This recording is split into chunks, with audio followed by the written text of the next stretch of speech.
எடையை பார்த்தேன் தங்கம் இருக்கு, எடைதான் பார்க்க எண்ணம் எனக்கு.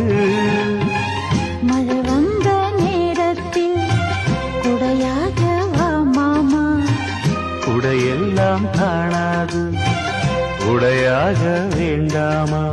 போதை போதும் மாமா. மல்லியப்பூ பூத்திருக்கு, அது மழையில் நனைஞ்சிருக்கு.